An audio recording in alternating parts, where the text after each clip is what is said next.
আজকে আমি বাংলাদেশ থেকে চলে যাচ্ছি ইন্ডিয়াতে ট্যুরের উদ্দেশ্যে। সারাদিন ঈদ উদযাপন করলাম, আজকে ঈদের প্রথম দিন। ইনশাআল্লাহ আগামীকালকে ভারতের মাটিতে দেখা হবে। সবাই আমার ব্লগের পাশে থাকবেন। আর যারা এখন পর্যন্ত সাবস্ক্রাইব করেনি সাবস্ক্রাইব করে নেবেন, চ্যানেলকে ফলো করে নিন। যারা ফেসবুক পেজে ফলো করে নেবেন। আমার ব্লগে ইন্টারেস্টিং অনেক কিছুই থাকবে, আপনারা আমার সাথেই থাকুন। প্রথমবারের মতন দেশের বাইরে ট্যুর, সবাই আমার জন্য দোয়া করবেন। আল্লাহ হাফেজ।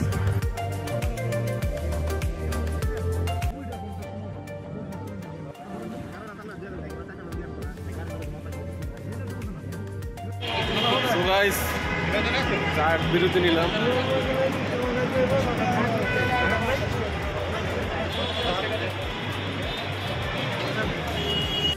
আমরা চা বিরতির পরে আবার রওনা হলাম। রওনা হওয়ার পরে আবার একটা উবারে করে আমরা আরামবাগ বাস কাউন্টারে চলে আসলাম। এই হলো আমাদের bus counter, royal coach service. আমরা একটা হুন্ডাই বাসের টিকিট পেয়েছি, যেটাতে করে আমরা সরাসরি কলকাতা চলে যাব। তো এখানে আমাদের বাস হচ্ছে রাত 11টার 10-এ, ছাড়তে 11:30। তো এখানে আমরা আমাদের টিকিটটা চেক করছি। আমি আমার বড় দিন ভাই, ওনাদের সাথেও আমি অ্যাড হয়েছি। আমার কথা ছিল আরেক ফ্রেন্ড নিয়ে যাব, তো তার আনফর্চুনেটলি ভিসা না হওয়াতে আমরা 4 জন মিলে যাচ্ছি।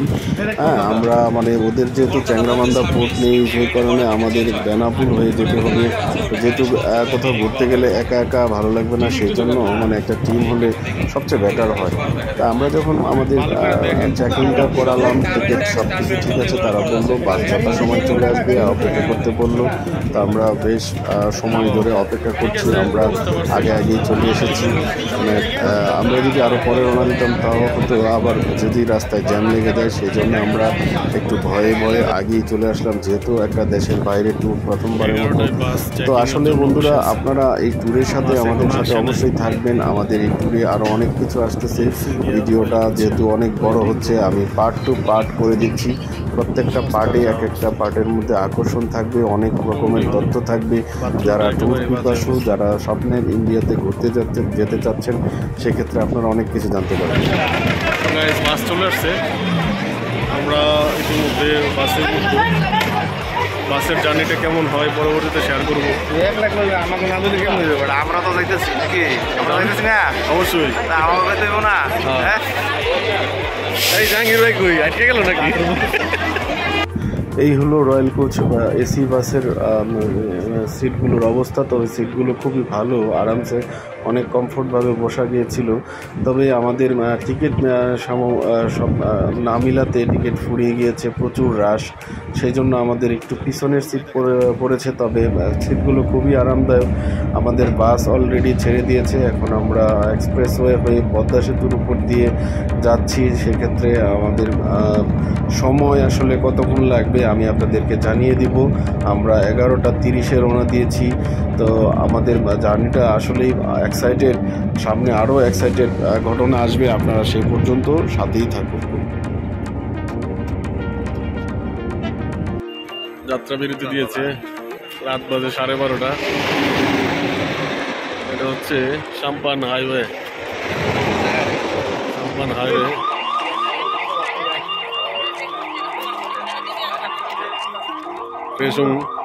জাহাঙ্গীর ভাই বেল একবার অ্যাডজাস্ট করে ফেলতেছে।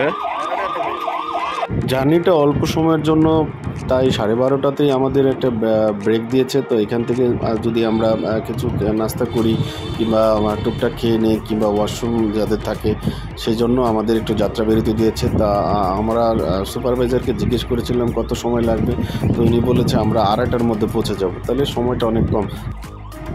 সো বন্ধুরা, এটা হচ্ছে রেস্টুরেন্টের ভিতরে যা যা আছে আমি আপনাদেরকে সেই জিনিসগুলো একটু তুলে ধরলাম। মোটামুটি অনেক ভালোই মানুষ যাত্রা বিরতিতে থেমেছে। রেস্টুরেন্টে অনেক রকমের খাবার আছে, মিষ্টি আছে, সামনে ছোট একটা সুপার শপও আছে। তা আমার পেট খারাপ ছিল, সারাদিন অনেকদিন পরে খাওয়া দাওয়া করলাম, তো স্যালাইন খুঁজেছি পাইনি। তো আরও আকর্ষণ থাকছে, চলুন দেখতে থাকি। সমস্যা হইলো 30 দিন রোজা রাখলাম। রোজা রাখার পরে মনে করেন বাড়িতে মা ভালো মন্দ রান্না করছে, মাংস খাইয়া পেটটা এখন ডাইরেক্ট হয়ে গেছে, যার কারণে স্যালাইন খুঁজে পাইতেছি না। যেখানে বিরতি দিছে স্যালাইন খুঁজে পাইতেছি না আর কি। নিলেন কে ভাই? এই তো ফিলিস্তিনির বিরুদ্ধে গেলেন না, মজা নিতেন। সুন্দর বাগান।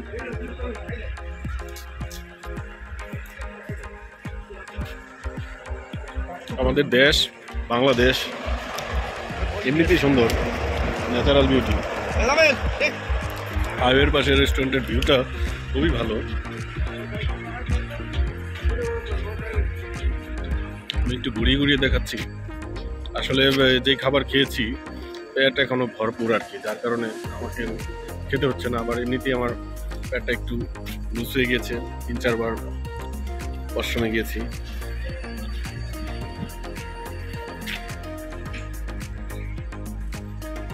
এখন রাত বাজে 2:30। আমরা এখন ওই বেনাপুলের যে রয়্যাল কোচের যে কাউন্টার, সেই কাউন্টারের সামনে আছি। আমাদের লাগেজগুলো নিয়েছি, এখান থেকে প্রসেস করবে তারা। পরবর্তী প্রসেসের পরে আমরা ওয়েট করব সকালবেলা যেই ট্রানজিটের যে সিস্টেমটা চালু হয়, মেবি সকাল 9টায় খোলে। দেখা যাক কী করতে হয়, দেখছি। সো আমাদের প্রথমত এখানে রয়্যাল কোচের কাউন্টারে নামার পরে আমাদের সকলের পাসপোর্ট আমরা তাদের কাছে জমা দিয়েছি। যেহেতু আমাদের ট্রাভেল ট্যাক্সের ফিটা দিতে হবে, সেই ক্ষেত্রে ট্রাভেল ট্যাক্সের ফি আমরা ওদের একটা খরচ সহকারে 1200 করে নিয়েছে আমাদের কাছ থেকে। তো আপনারা ট্রাভেল ট্যাক্স চাইলেই যখন আপনারা অফিস চালু হয়ে যাবে সকালবেলা নিজেরাই জমা দিতে পারবেন। যেহেতু আমরা রয়্যাল কোচের সার্ভিসের মাধ্যমে সরাসরি কলকাতা যাচ্ছি, তো সেহেতু এই কাজটা তারাই করে দিচ্ছে। সেক্ষেত্রে তারা 100 টাকা চার্জ বেশি নিচ্ছে তাদের খরচের জন্য।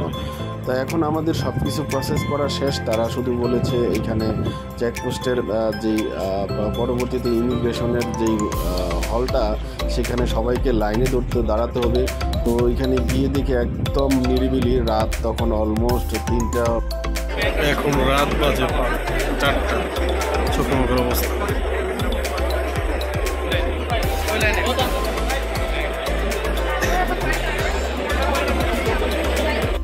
5:12 বাজে মানি এক্সচেঞ্জে গিয়েছিলাম।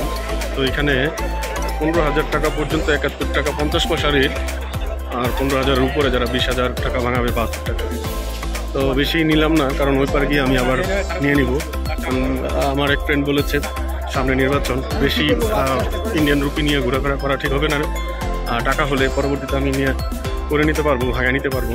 আর প্লাস হচ্ছে আপনার ওই বিষয়টা, এখানে যে সিস্টেম, এই পারে টাকা রেখে দেয়, ওই পারে তাদের আরেকটা দোকান আছে, ওইখান থেকে তারা নাম মোবাইল নাম্বার এন্ট্রি করে নিছে, ওইখান থেকে টাকা নিয়ে নিতে হবে আর কি। প্রচুর ভিড়, চোখে ঘুম। দেখি কতক্ষণ দাঁড়ায় থাকা যায়। ওকে, জামিল ভাই কই? সকাল হয়ে গেছে, এই সকালের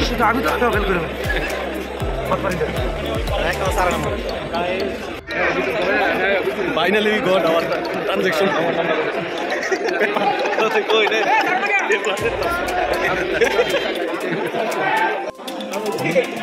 Bangladesh land port authority travel tax total payment 1,050 টাকা নিছে, 1,200 টাকা ওরা চার্জ নিয়ে নিছে, খাইয়া ফেলছে আমার টাকা।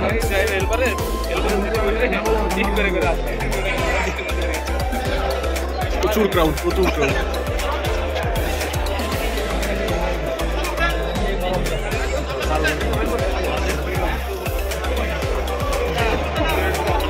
এখনো গেট খুলে নাই, 6টা বাজে খোলার কথা। আমরা প্রচুর টায়ার্ড হয়ে গেছি। জাহাঙ্গীর ভাই তো অবস্থায়, জাহাঙ্গীর ভাইয়ের চেহারাটা একদম ডায়াবেটিস আক্রান্ত রোগী, তো শুকায় গেছে, ডায়াবেটিস বাইরে গেছে, গ্যাস্ট্রিকের ওষুধ দরকার ছিল। জামিল ভাই যদিও হাসি খুশি মানুষ, ভিতরে ফাইটা যেতেছে। আরেকজন তো টেনশনে আছে, 90 সালের লোক, 70 সালের লোক। আর কবে খুলবে আমরা জানি না, কতক্ষণ লাগবে আমাদের জানা নেই।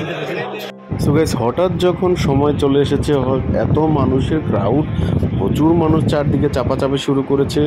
যখন শুরু হয়ে গেল তখন তো কি বলবো, দুঃখের কথা। আমরা ছিলাম 50 জনের, আগে পড়ে গেছি কয়েক হাজার জনের পিছনে। তো ফাইনালি আমরা ভিতরে ঢুকতে পেরেছি। Good morning friends, finally we are landed in Kolkata in India for the first time. Very much hassle. প্রথমবারের মতন আমরা কলকাতাতে এখন ইমিগ্রেশন ইমিগ্রেশনে আছি, বাংলাদেশ ইমিগ্রেশন শেষ করে এখন ইন্ডিয়ার ইমিগ্রেশনের ফর্ম পূরণ করতেছি। সেই প্রসেসগুলো ধাপগুলো পর্যায়ক্রমে শেষ করে আমরা দেখি কয়টা বাজে, এখন অলরেডি সকাল 8:30 বাজে, আমরা রাত্র 2:30 বাজে বেনাপোলে আসছি। এখন আমরা ইন্ডিয়ার ইমিগ্রেশন সেন্টারে আছি। তো দেখি কতক্ষণ লাগে, আপনারা আমাদের সাথেই থাকুন। পরবর্তীতে আমাদের যেই ঘটনা ঘটেছে আমি পরবর্তীতে বর্ণনা দিব, সবাই সাথে থাকবেন। আলহামদুলিল্লাহ, finally we landed India, Bharat. আমাদের ডলারের যে বিষয়টা, এই বিষয়টা রুপি বাগানো তো যাচ্ছি রয়্যালের, আমি যে রুপি আনতে যেতেছি, রুপি আনতে আমরা 4 জন আছেন। ডাকছি তো উত্তরই যাচ্ছে।